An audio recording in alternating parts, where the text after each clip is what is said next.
Get ready to take a flamethrower to the official narrative and learn what the elites don't want you to know. You're listening to The Tom Woods Show.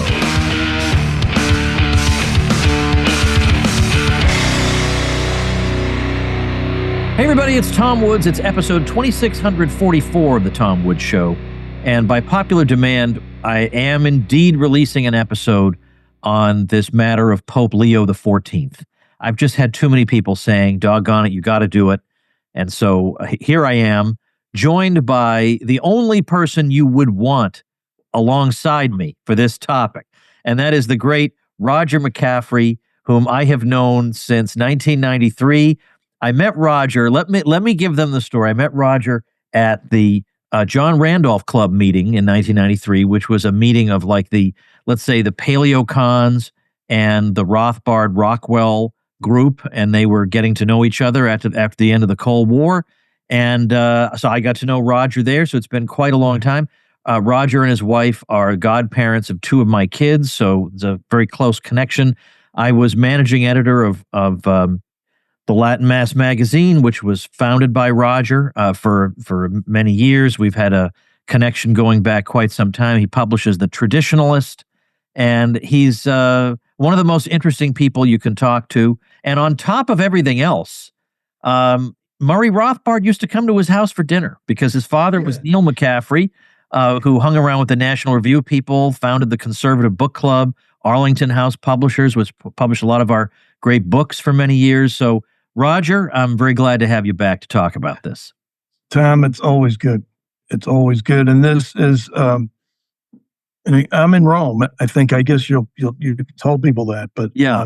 And I've been here for 2 weeks, right down the street from. I mean, if the Pope came out on the loggia, I'd hear him from my hotel. I'm right there. I'm right where the action is.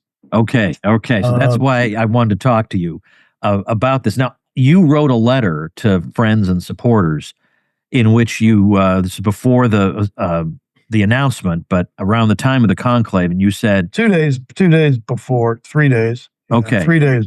And you specifically said, I'm not ruling out a North American. And you mentioned this guy's name by name. That was the only name in the whole email. Yeah. Robert Prevost. Because it by that point, to me, and to a couple of others, there was clearly a very skillful campaign placing him in the minds of 133 cardinals, most of whom, it turns out, once again, in another papal conclave, did not know the man they voted for to be the vicar of Christ. And I mean, including one of the two, what I would call leftist cardinals, who spearheaded his candidacy. That is Supich. Supich said in the victory, in what I call the victory press conference, which was held 2 days after the event, the conclave, he said he really didn't know Prevost that well at all. And Dolan, of course, confessed that he didn't know him and just met him once. That's Timothy Dolan, the titular head of the church in America, the Cardinal Archbishop of New York. And Supich is from Chicago, just so for people to know that. Precisely. So, but this is why, to me, papal conclaves are the most fascinating political event you could conjure up, unless you include, Politburo elections. Well, let's think back. So 2 conclaves ago, we got Benedict XVI. And in that case, obviously, everybody knew who Joseph Ratzinger was, so that was very different. You're saying that going back to Francis, you're saying that the cardinals were subjected to some kind of a campaign to get Francis in by people? I mean, how do you think that works? Well, and the way it worked with Prevost, Leo the 14th, is that, and you can easily trace this right after I wrote that letter to friends, perhaps even the next day, there were 6 major print newspapers and periodicals, perhaps one of them was web only, but which did promotion stories about Cardinal Robert Prevost. also known as Bob back home in South Chicago. They called him Bob. Here we go, Bob the First. But I do take him seriously. I'm Catholic to Catholic. I'm joking, but and we're allowed to do that. But I take him seriously as a man of faith. The point is, he had a great resume, and he was in Peru for 22 years or something. So that's actually good. That's it turns out that if you're in Peru and then you show up in the Vatican and the Pope puts you in one of 3 key positions, man, you're in good shape for a conclave. Yeah. So in other words, they voted for him because he was safe, and because the liberals, forgive the term, which is entirely accurate, but it makes Catholics uncomfortable to think, this man comes from the liberal wing of the party. But the fact is, the liberals put him forth, and then, which means he was guaranteed 30 to 60 votes. There were only 4 ballots. So by the second ballot, he certainly had 60 votes, and then it was over. So that's how it's done. You cajole and you raise your eyebrows if somebody has a negative thought about your man. And then, crucially, in the general congregations where all the cardinals privately get together before the conclave, the week before, for 5-6 days, he gets up and makes what they call an intervention, meaning a little speech. And there's no doubt the Prevost did that. There's no doubt he came across as any mild-mannered Bob might come across if you ran into him in South Chicago in a parish. He's very low-key, smart, they say, and he's likable. So they elected him. Now, what was the problem with the conservatives? They only had 30, my opinion. Others would disagree, but I think I proved them wrong. They only had 30 votes. So they needed a centrist, and they divided the vote. And to my satisfaction, in part because I have spoken to at least one participant who doesn't give you any details but confirms things anyway. If you ask non-questions, in my opinion, there were 3 men who divided the vote, and Paroline, by the third ballot, there were only 4 ballots, it was over. And Dolan, of course, would have and is considered the key man in this conclave. And I agree, because if you've seen him in action, you know that he would have caved in by the second ballot. So if he was one of the conservatives, you knew you were in big trouble. You don't want him either in a foxhole or in a conclave on your side. So, all right. So now let's get into a little more detail. Now, this is a guy who was, despite his impressive resume, if it's true that he's essentially unknown to Dolan and unknown to Supich, then he's going to be unknown to almost everybody. I mean, that is to say, like even people who are who are observers of the church are not necessarily going to know him. Now you knew of him enough to name him by name in that letter in advance of his election. And as you say, he does have an impressive resume, and he is a polyglot. And when he comes out dressed in papal regalia, he at least, he looks the part, and he sings the Regina Caeli in Latin, or Salve Regina. I don't know if it was Salve Regina. I think he did. He might have even done both. But over 3 days now. 4 days. Yeah, he's probably done both. I think I've heard both. Yeah, he's for real, But the issue is going to be, the question that has to be asked is, what do we need this institution for? Like, we don't need, we already have social workers. We already have people who are warning us about climate change. We already have advocates for immigrants. Like those things exist in secular society. So if it's just going to be more of that, then, all right. But what is it? So we can get to that in a minute. And although maybe we should get to it now. In parentheses, what my concern is, the choice of an American is so surprising that Not to one me. wonders, is it a deliberate choice to interfere in some way or another in American politics, to try to stop? You can't stop the Trump juggernaut, but you might be able to stop Vance. Am I being too cynical to think that may be at work here? I think in the minds of some of, let's assume he got, and Supich basically said this without giving a number, as usual. They're not supposed to divulge any specifics. But I think it was Cardinal Supich of Chicago, who said he got, quote, well over 100 votes. There's 133 voters. In McCaffrey's view, there's 25 to 30 conservatives. If you include Tim Dolan, who turned out to be the kingmaker for the liberal, really good, smart Tim. What I want to know is he? Are you saying there's a number of those cardinals who did have American politics in mind when they cast that vote? Yeah, I'm sure a dozen of them did. But remember, Tom, and here's the positive about Cardinal Prevost, now Leo, Bob from Chicago. Let's never forget, this is a key to his personality. And every time I read a story back home, it's, we just called him Bob. The Augustinians with whom he lived for, 10, we just called him Bob. It's just Bob. There's some cardinals figured that because he took Vance to task, and obviously nobody can even imagine practically that anyone would be a Trump supporter. And yes, I think that was a motive, but they might have miscalculated here for more than one reason. And he might not be as liberal as they think.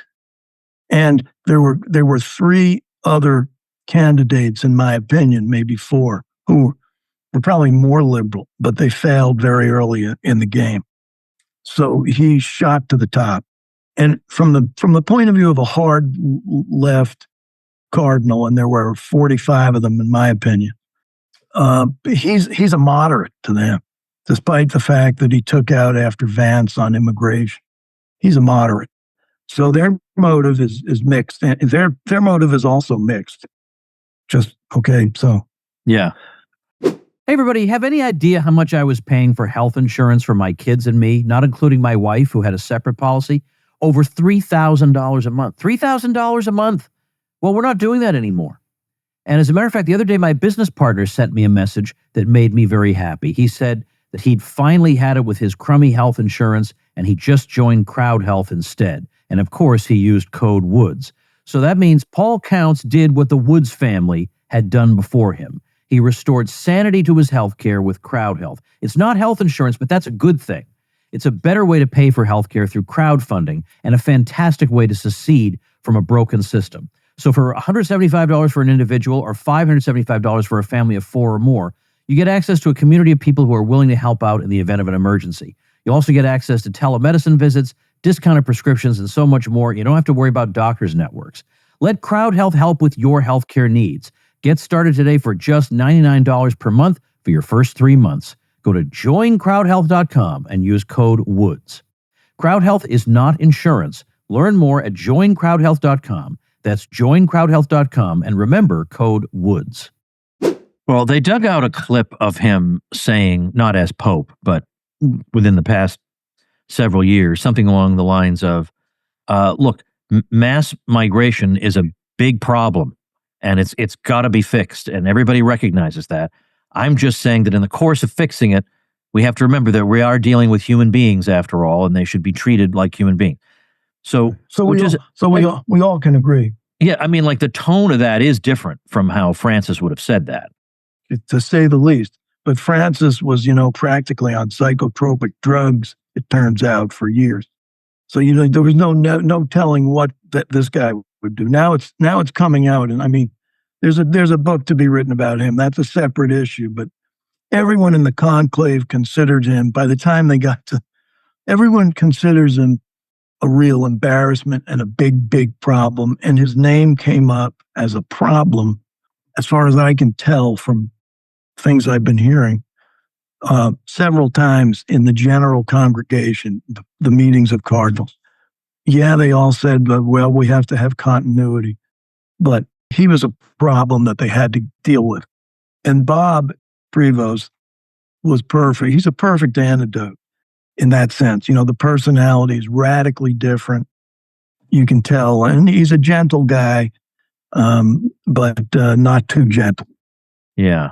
So in terms of internal church governance then? Center left.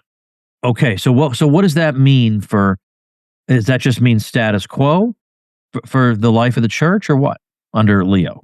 It's too early. And people I've talked to who are, much more, have better resumes than I do in the church, let me put it that way, are cautiously optimistic. One of them said, this is about the worst argument you can use, but I'm just quoting him, he said, well, we can't be pessimistic. Okay, well, he said, we have to be optimistic. Okay.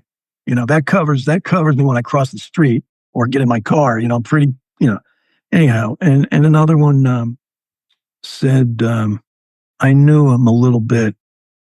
We had some relatives from the same area. I mean, that's the kind of thing I'm hearing, totally off the record. But but what do they say about him? We don't know what to expect. Oh, okay. They don't know what to expect, and my impression is that they probably preferred somebody else, but that they respect him. And then these rumors about him having embraced the traditional Latin Mass. My reading on that, although the rumors are being bandied about, on the web wildly and authoritatively, I think that's all bunk. And until I see something really authentic on that front, like a copy of his permission 30 years ago to say the old Latin Mass, I don't believe it. And the picture they have of him saying Mass with two deacons and claiming that here he is, here's proof, that's the new right. That's the new right. Two deacons, that's the new right. So, he's a pious man, but there's no credible source for any of these Latin Mass rumors. But of course, to me, that's the most important issue in the church.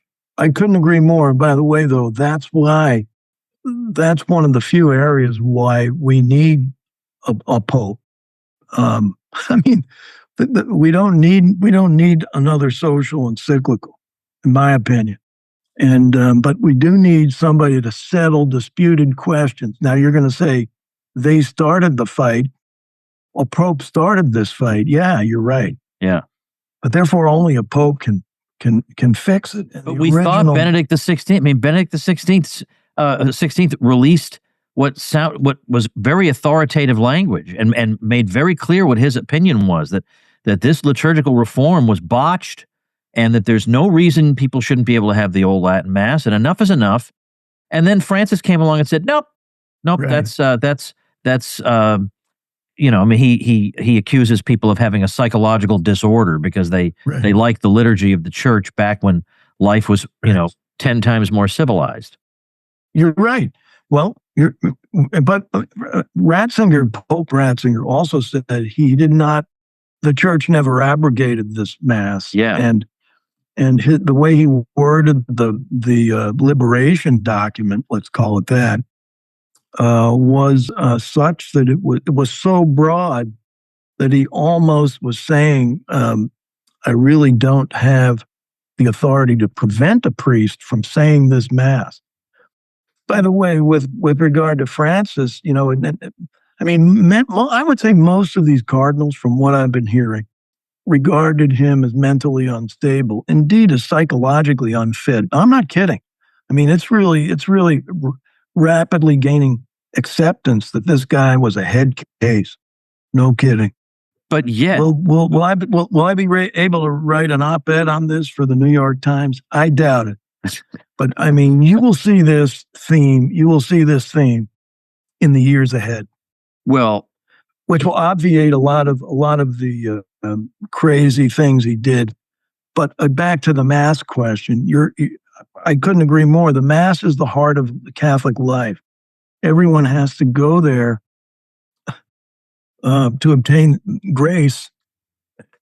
And the Eucharist, obviously, there are 7 sacraments, but this is, as Vatican II said, the font of the Christian life. All graces. Yeah.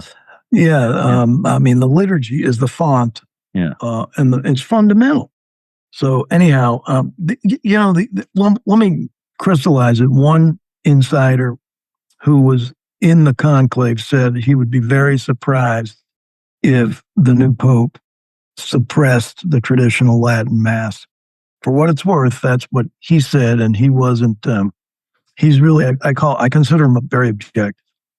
But what he would need to do, it's hard to just take status quo on this. He'd have to take a side, because right now Francis has so muddied the waters after what Benedict did that nobody exactly knows what's going on, other than the Pope doesn't like this. So therefore, look with suspicion on people who advocate it. Well, you can count on it. Well, that'll change, but if only because there are actually liberal cardinals who are disturbed by this Latin Mass suppression. Some of them were known, some of them were made known in the last 2 weeks. I'll put it that way. I have no other details, but do you think there was any significance to Leo XIV being photographed praying in front of the tomb of Pope Pius XII? No, because he stopped at 4 graves. I don't think there was any special significance. Now, it's true that it was good old Pope Benedict Ratzinger who basically stopped the canonization process for Pope Pius XII.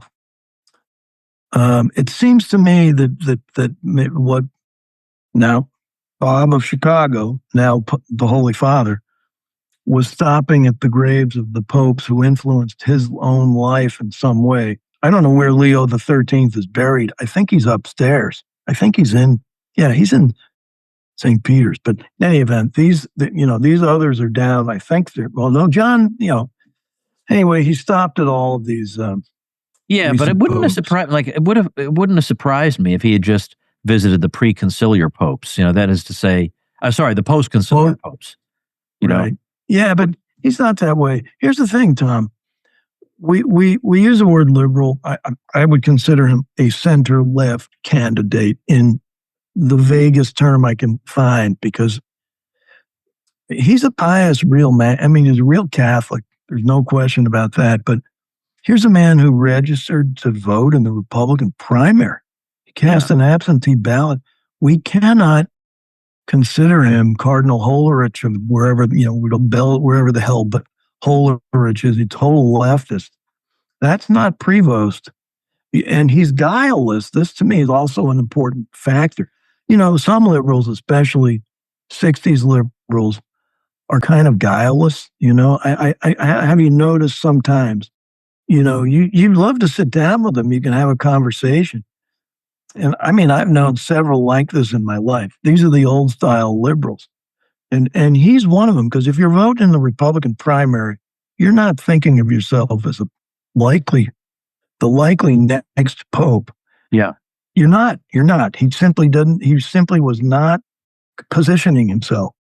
And that to me is important and argues for some optimism, Yeah. Because he was elected in 4 ballots, and the first ballot hardly even counts because it's a test ballot. 15 people got votes. So, that's why this is very interesting and fascinating to me. And the idea that you couldn't elect an American, if you were, and I don't expect you to remember my Christmas letters, but you go back a year. I love your Christmas letters, and we look forward to getting them in the mail every year. Well, paragraph 16. My favorite paragraph. I said, don't be surprised if Timothy Dolan emerges as the next pope. Do not be surprised. It was clear to me, and I don't know why people don't use their, the backside of their brain every now and then. Why people would automatically rule out an American because he's an American. The fact that Donald Trump is sucking all the oxygen from the media room, that ended with the election of an American from Chicago. Yeah. Will be competing. And, in the back of the minds of some of these cardinals, that has to be a motive for voting for Prevost ahead of some other non-entity, let's put it that way. No. So that to me was quite clearly possible. Yeah. Now we have him. I thought O'Malley, Tom, I thought Sean O'Malley could emerge, and I've said this, 100 people here, that he could emerge in a long conclave. And here he is. Just again, not everybody listening knows these names. So he was the Cardinal Archbishop of Boston. Sorry. Yeah. Yeah, a veteran, a man respected in Rome, respected by the Italians. 82, had no interest in being elected. These are the types often who are elected. I thought O'Malley would come out of there, and you can read my editorials from a year ago and find that out. I thought he was a serious top 3. But by the end of by 7 days ago, I figured Prevost was one of the top 2. Yeah. It was going to be Pizzaballa or Prevost. This is really a case of wait and see? Is that ultimately what it boils down to?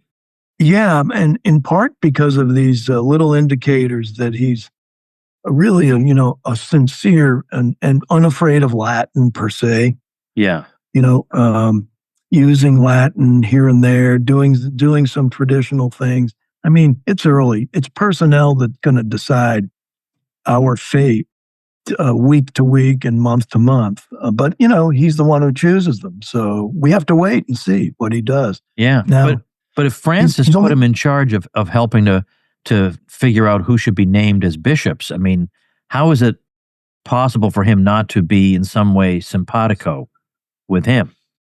Well, he is in some ways simpatico with Francis. That's why he was elected. But on the other hand, it's again clear, people are starting to come out of the woodwork who work in the Holy See. And one of them said to a friend of mine, he works in I probably better not say, he's a high-ranking official. And he said Francis treated all his prefects and Prevost, Leo was one of his prefects, like secretaries. He did not defer to them generally. So Prevost was pushing papers the way he had his own secretaries pushing papers. It was Francis making these calls, not Prevost. I believe that, actually, and because I've heard so many other complaints about that. So I'm giving him a free pass on that, although there were some really bad bishops appointed in the U.S. in recent months. Yeah. But they held up a bunch. And that means that Prevost was involved in keeping the paperwork away from Francis, you see. They held up some appointments in the U.S. Hey, folks, we insure our cars, our homes, sometimes even concert tickets, because we want to be protected in case anything happens. But what about your income? And for that matter, your life? Well, I have tremendous peace of mind because my family is fully provided for with my life insurance policy. I've done that because I'm a man and that's my responsibility, period. Well, Policy Genius's technology lets you compare quotes from America's top insurers in just a few clicks to find your lowest price. With Policy Genius, you can find life insurance policies starting at just $276 a year for $1 million in coverage. It's an easy way to protect the people you love and feel good about the future. Policy Genius is the country's leading online insurance marketplace, and you can rely on them for unbiased advice. You'll immediately see why they have thousands of 5-star reviews on Google and Trustpilot. Check life insurance off your to-do list in no time with Policy Genius. Head to policygenius.com or click the link in the description or on the show notes page to compare free life insurance quotes from top companies and see how much you could save. That's policygenius.com. If he were on Francis's team, he would have rushed them right in, but he didn't do that. I mean, that's what's the word. Okay. So, well, look, I know he gave us his explanation for why he chose the name Leo, but I still think I personally think it's somewhat significant that he chose the name of a pre-Vatican II Pope. I mean, because Right. he didn't take Francis II, he didn't resurrect John or Paul or John Paul. And how, granted, he's not Benedict XVII either, which we know what that would have meant. But still, that's a significant thing. And I know everybody thinks of Rerum Novarum with Leo XIII, but if you look at his body of encyclicals, a modern reader would be shocked at, if you read anything Leo XIII wrote, it does not sound like John Paul II. Who, for people of my generation, he's the most conservative pope they can think of. Read Leo XIII, okay? I know. Yeah, That's all exactly. I can say. Precisely. And for one thing, Leo XIII was a Thomist. Yeah, and he encouraged John the Paul neo-Thomist revival, right? Yeah, and all that language, which is much more precise and a little more dry, but at least it's comprehensible. Unlike some of John Paul's phraseology, that language comes from Thomas. It comes from a Thomistic tradition. That's about all I know. I would get a D- in any philosophy quiz, so I'm afraid we'll have to end that line of thought right Well, now. we don't need to get into that anyway. But Leo is there's only one piece of writing that by which I think you can judge Leo. Now, I'm sure he's given many sermons and they probably put you to sleep, but his heavy piece of writing was his doctoral thesis, which dug into the fascinating and almost thrilling question of the role of authority in local Augustinian religious houses. I don't think we're going to nail him on leftism in that one. Yeah, right.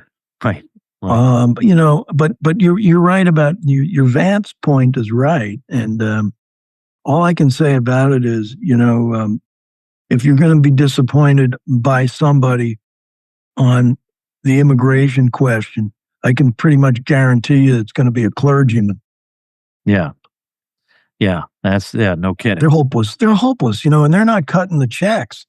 We're cutting the checks, and our, the waiters and the restaurant owners are cutting the checks, and they don't have a lot of money.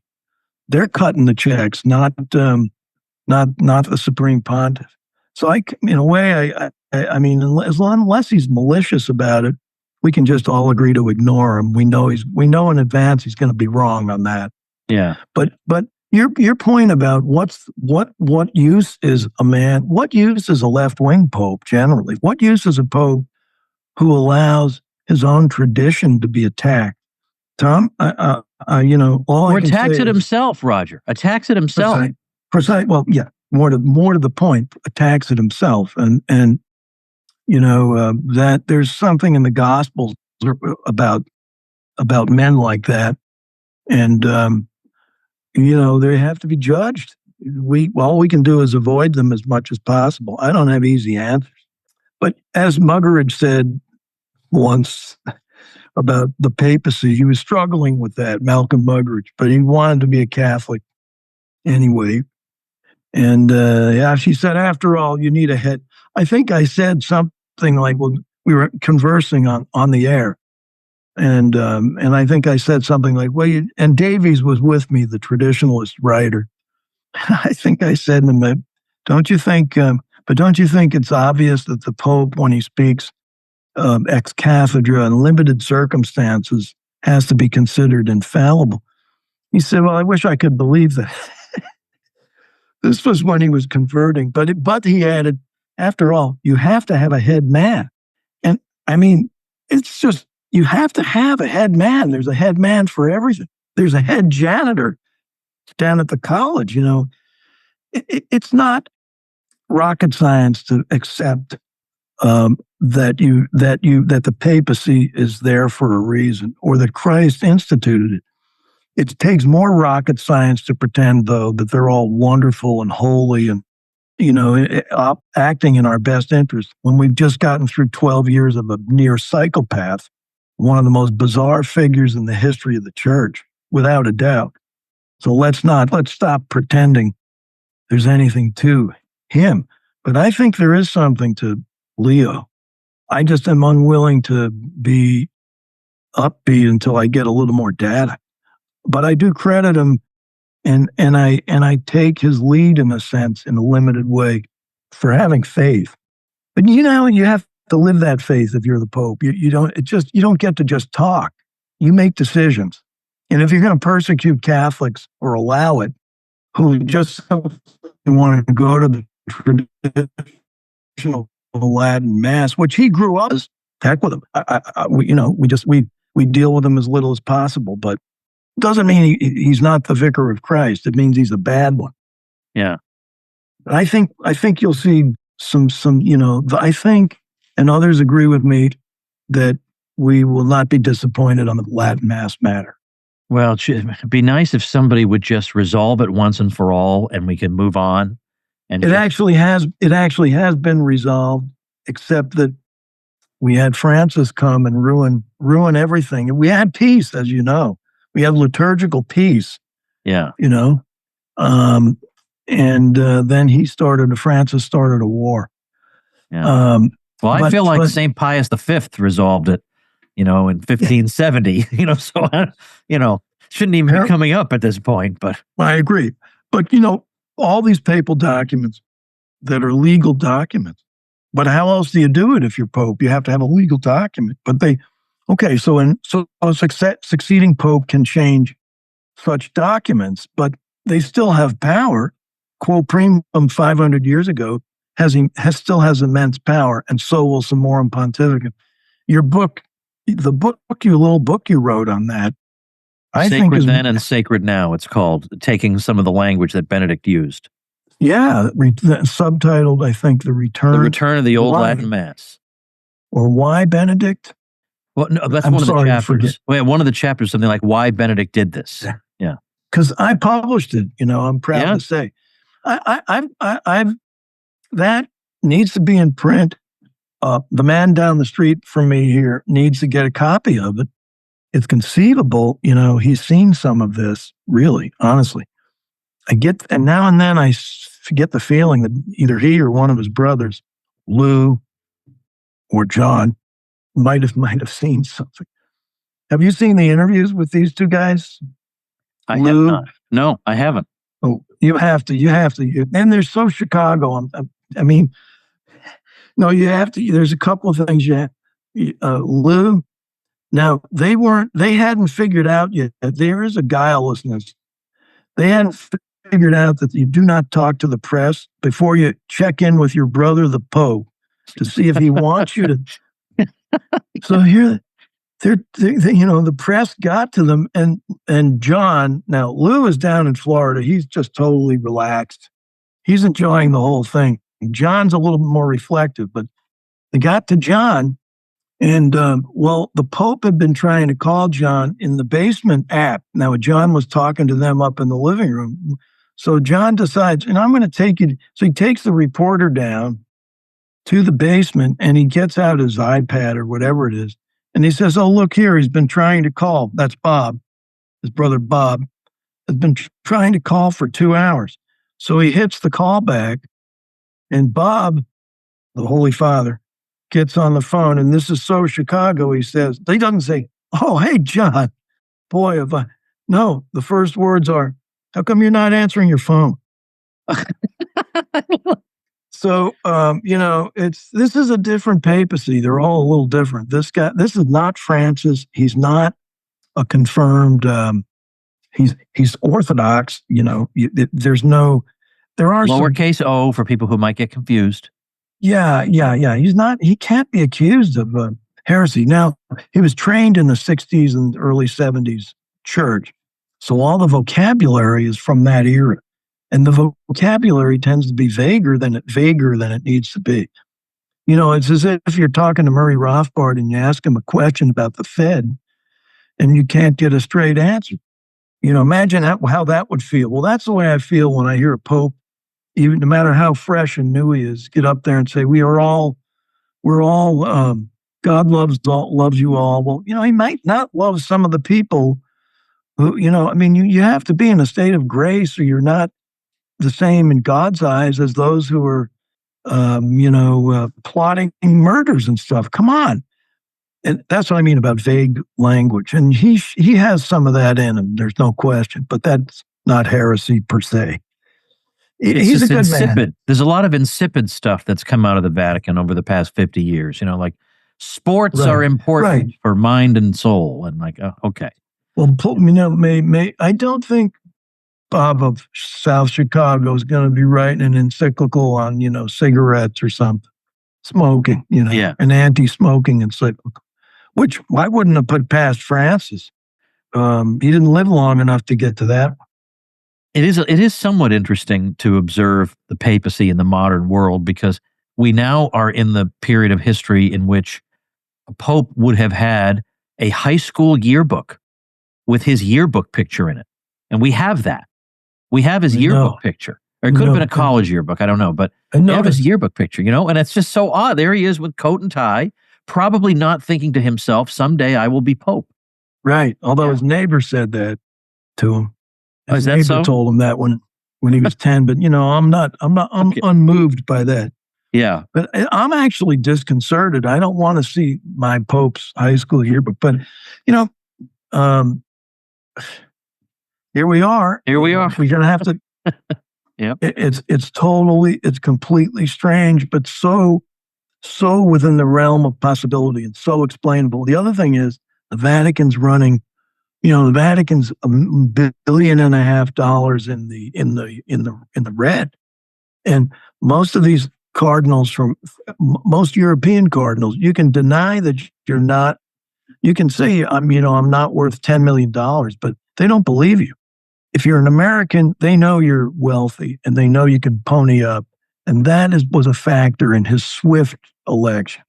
Wow, Americans solve money problems, and Prevost, he was an administrator. He has administrative skill. I don't know how great it is, but it's there. He went from he had 3 administrative positions, 4 really. So there's that factor.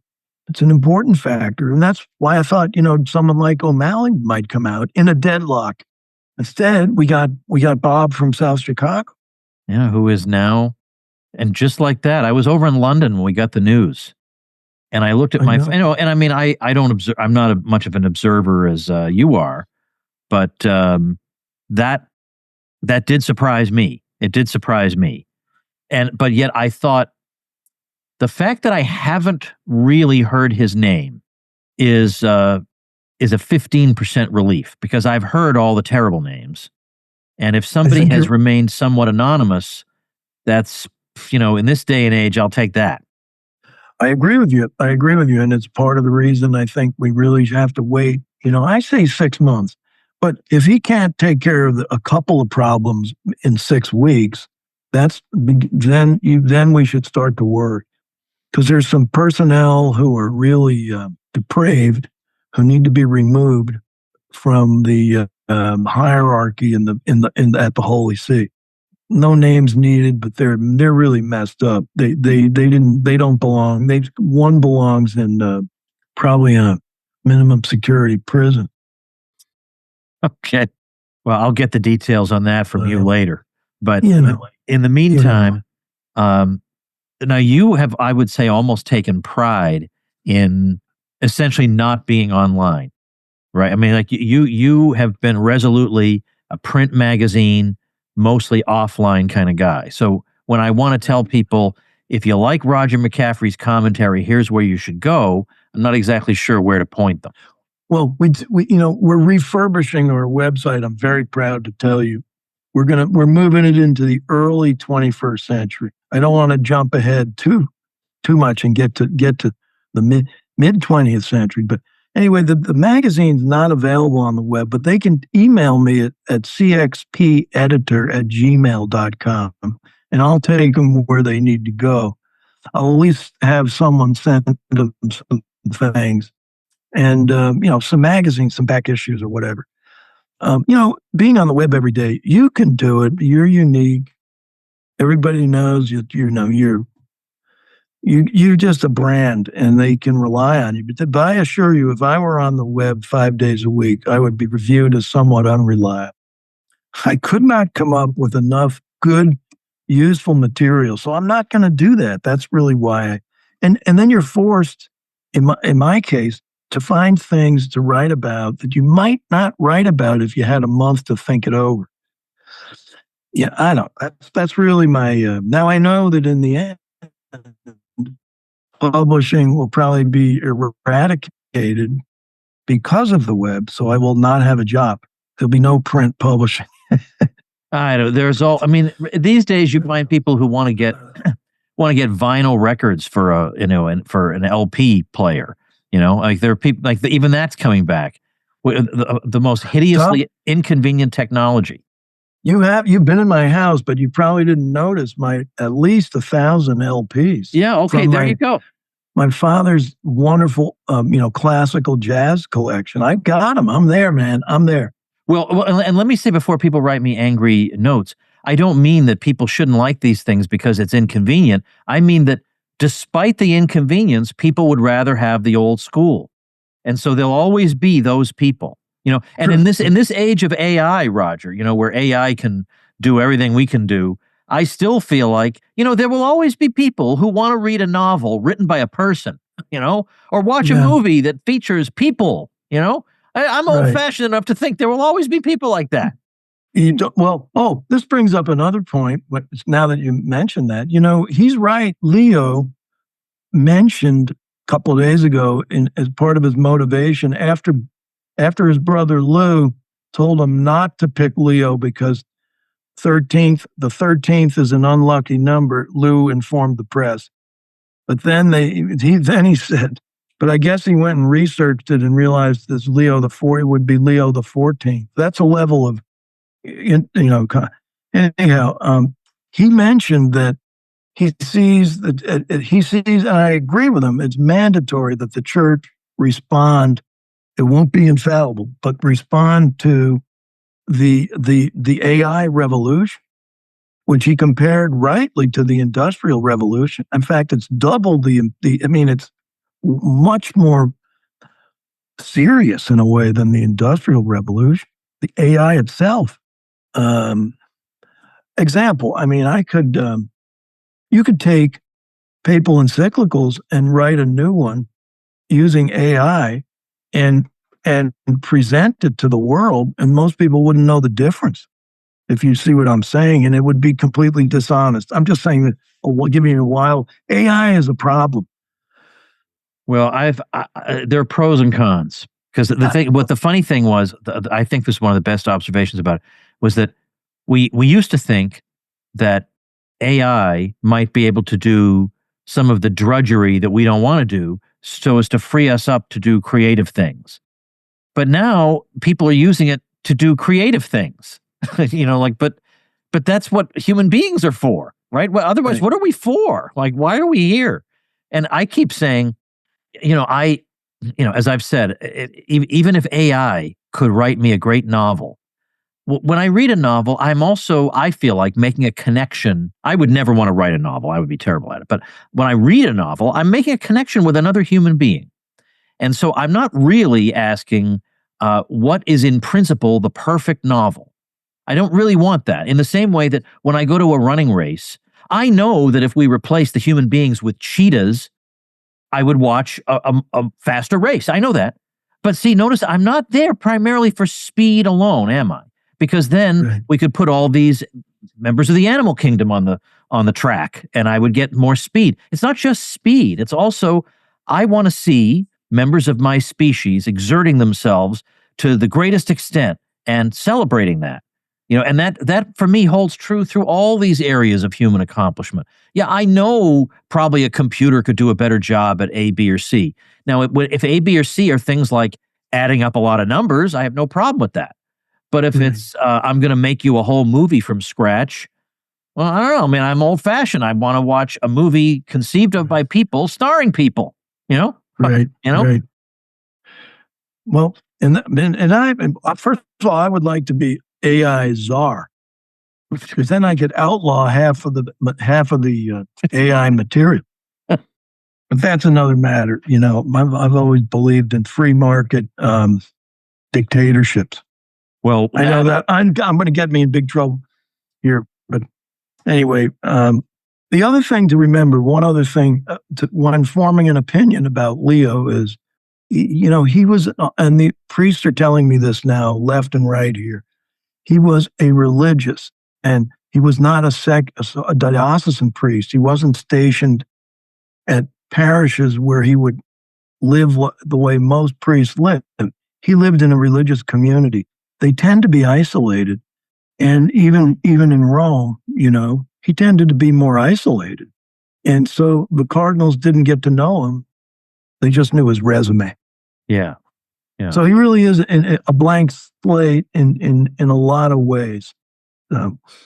I guess the reason we'll know a lot. The reason that some people have some skepticism is, of course, he's elected by a heavily pro-Francis College of Cardinals, and I could come up with a bunch of reasons. But another one would be every time there's a blank slate, it turns out bad. Like David Souter being appointed to the Supreme Court. That guy, his last name might as well have been blank slate, and it turns out his whole brain was a blank slate. So I that's why we're worried. And he died, by the way, the day after Leo was elected.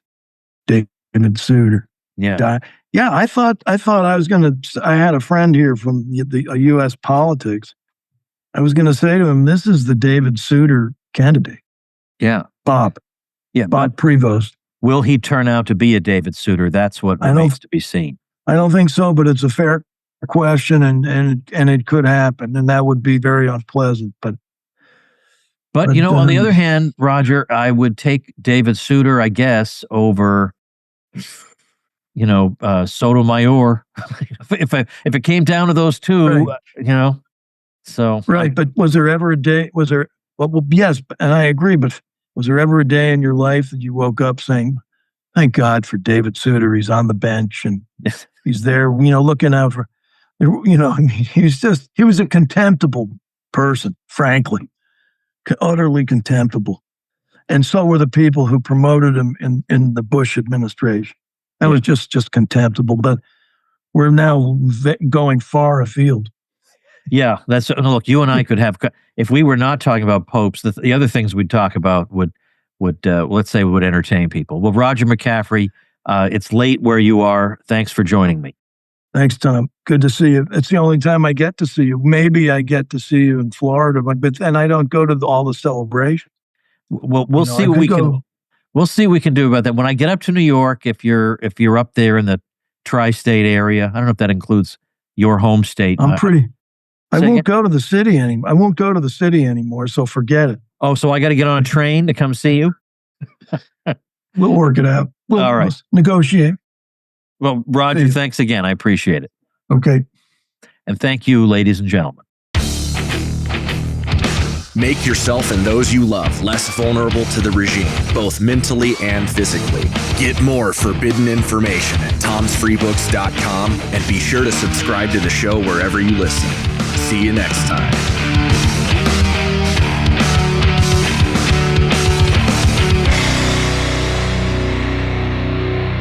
Like the sound of The Tom Woods Show? My audio production is provided by Podsworth Media. Check them out at podsworth.com.